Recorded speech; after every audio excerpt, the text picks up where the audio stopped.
Potential 2024 political rivals, President Biden and Florida Governor Ron DeSantis, put aside their differences Wednesday to survey the damage left by Hurricane Ian.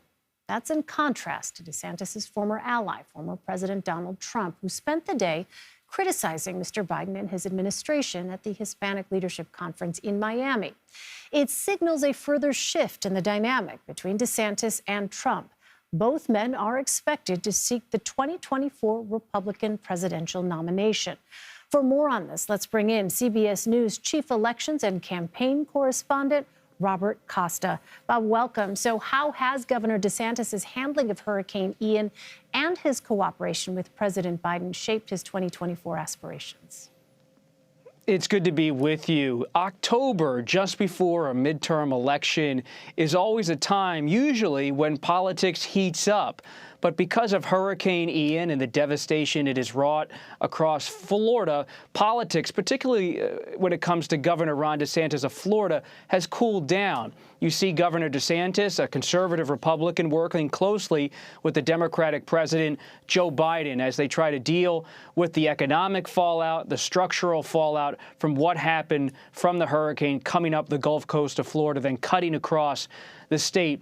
This is a sign that during natural disasters, politics often gets put on the shelf. Think about a decade ago when Governor Chris Christie, a Republican of New Jersey, worked hand in hand with then-President Obama, a Democrat, in the wake of Superstorm Sandy that hit the Garden State at that time. We're seeing similar dynamics again, though Governor DeSantis politically is still quite cagey when it comes to dealing with President Biden. This is not some kind of full-throated embrace of his presidency or his politics, but they are working together in a nonpartisan way at this point to address the crisis. Well, Bob, there has been talk for months about whether former Vice President Mike Pence will throw his hat into the ring in 2024.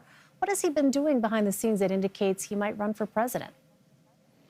He keeps giving speeches, and he's coming out with a book called So Help Me God that's coming out next month. He's expected to go on an extended book tour and media tour.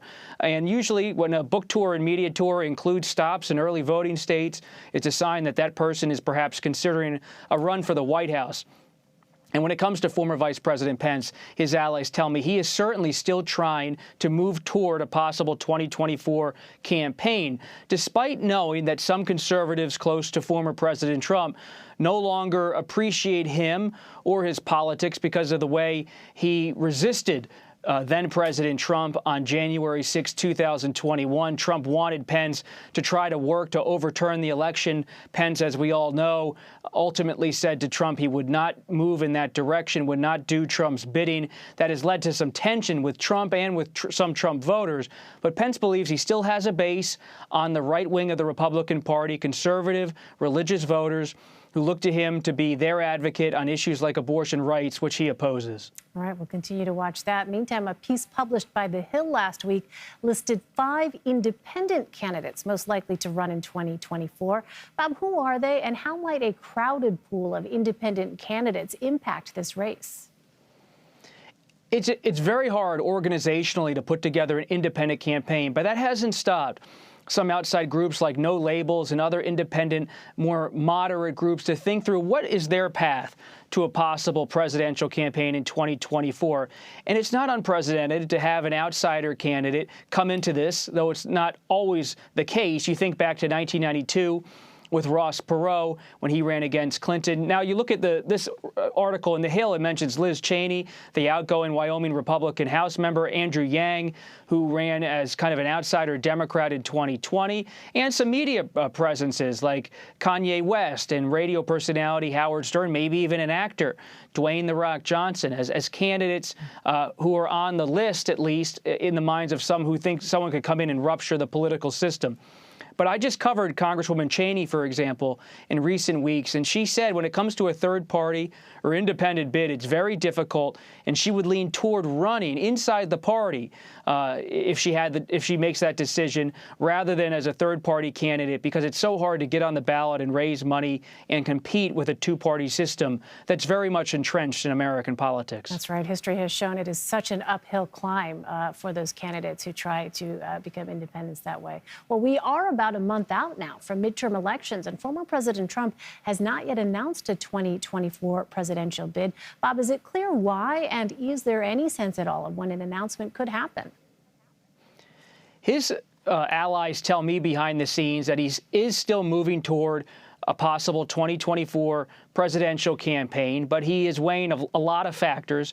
On one front, he is contending with legal challenges, to say the least, ongoing investigations of his conduct when it comes to the handling of records marked as classified, investigations around his White House and its role in and around the Capitol attack, in terms of associates of the White House working to overturn the congressional certification of Joe Biden's election and Trump's alleged role in that. So all of these things are hovering over Trump, but he remains someone with enormous support among some grassroots Republican voters. And because of that, he is thinking hard about getting back into the political arena. But some of his allies say he's being told that you can't wait forever to make a decision, because there are many ambitious Republicans out there, whether it's former Vice President Pence, maybe Governor DeSantis of Florida, or Governor Youngkin of Virginia, who would be eyeing a bid, especially if Trump takes a long time to decide. So it could be sooner than later we hear from the former president after the midterm elections, most likely, about his political future. All right, we know you'll be covering it all. Robert Costa. Robert, thank you so much. Thank you.